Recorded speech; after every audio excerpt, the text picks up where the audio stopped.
Joining me now is Mollie Hemingway, editor-in-chief of The Federalist, Fox News contributor, and Chris Bedford, executive editor of the Common Sense Society. Mollie, what's most important for both frontrunners at this point? Let's start with President Trump.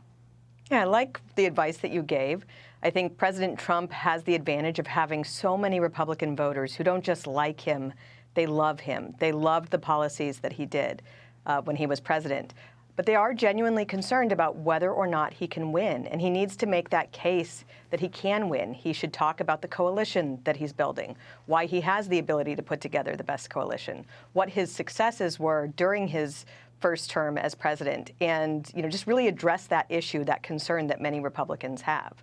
And as for Ron DeSantis, I think he needs to also follow your advice there of not listening to the swamp voices about what he should do, but really trusting his gut, understanding that he should not be trying to distance himself so much from President Trump because of how much Republican voters do like those Trump policies.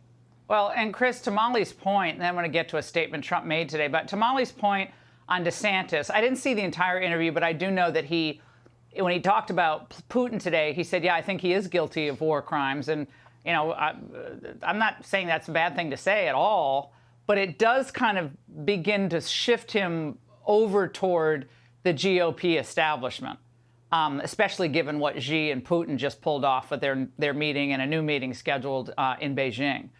Your thoughts on the Ukraine angle, which I did not address tonight?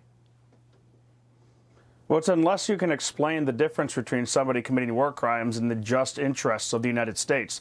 Of course, it's just for the United States to try and stop war crimes, but is it always in U.S. interest? When you're courting World War III, that's something that should be seriously considered. It's something that's not at all been considered here in Washington, D.C. It's something that people like DeSantis and a lot of Americans are actually wondering. So you don't have to actually say Vladimir Putin's a good guy. You can sit back and say, obviously, this is a bad man, but is it in the American interest to take boys from Iowa and girls from New Jersey and to get them potentially embroiled in a massive and escalating war in Ukraine? Because that is the kind of danger we're playing with here. And DeSantis, I think, at least so far, has done a good job of threading that needle. And Mollie, I want to get your reaction to the statement President Trump released today criticizing DeSantis. It gets to something I hit on in the angle. He said he is, for a Republican, an average governor. Ron was a big lockdown governor. Other Republican governors did much better than Ron. And because I allowed them this freedom, never closed their states. Mollie, do you think anyone in America thinks lockdowns when they hear Ron DeSantis? Not very many people would think that, because even while he did have some shutdowns early on in the COVID pandemic response, he was kind of known for resisting that. And he had so much success. It's one of his things that he's probably, if he runs, he will be touting his great success in how he handled the response to the COVID pandemic much better than other governors did. And that's just another thing I want to say. Ron DeSantis should focus on what a good governor he is and how he's shown such leadership and how other Republican governors should be.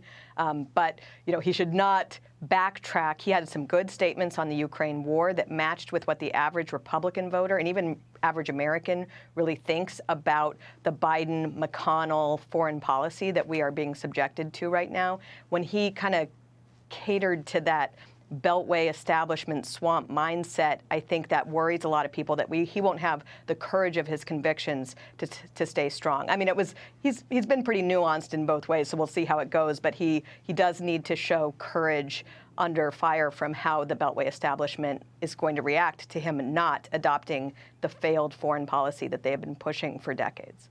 Now, and Chris, look, Trump has the experience with obviously these foreign leaders. He knows what it's like to face down NATO, tell them to stand up, spend more money on their military, even though he got huge pushback from the usual suspects in the media and politics back home. Now, DeSantis doesn't have that experience. Doesn't mean he can't be great at it. But Trump has the advantage, in my mind, on the geopolitical stage with Xi dealing with them and certainly the Europeans, given how things seem to be declining in much of the West today. Yes, despite the shrill cries from other networks or from the Washington Post that Donald Trump was always being laughed at by Europeans, they did exactly what he asked them to do. He was essentially a giant when he bestrode the world stage. He walked with the power of the United States, and people listened. He was dining across from Xi Jinping when he had missiles launched at Syria. That's something I think Ron DeSantis has been trying to hit on, too, because Donald Trump's foreign policy was consistently undermined, and his phone calls leaked by his generals in Afghanistan and by the National Security Council. This happened over and over again, and DeSantis has made the point that personnel is something that he takes very seriously, that this is something he's surrounded himself with, very loyal people in his government. He hasn't had those leaks, and a lot of the personnel problems that Donald Trump suffered from have gotten significantly worse after he left office. There's still a good amount of slime and grift around the former president. But he's got that great advantage. If you go to Iowa, where DeSantis and Donald Trump have been in the last 2 weeks, DeSantis is still only drawing a couple hundred people, which is a lot more than anyone else, except for Donald Trump. Everywhere he goes, thousands and thousands of people still show up. There are still lines out front. Because the GOP is so stupid, generally, the professional class, these are the only two candidates who are running in the populist lane. So it's going to be up to them to try and figure out who's going to be the nominee. Donald Trump's got the excitement, but DeSantis, I think, does have a better team.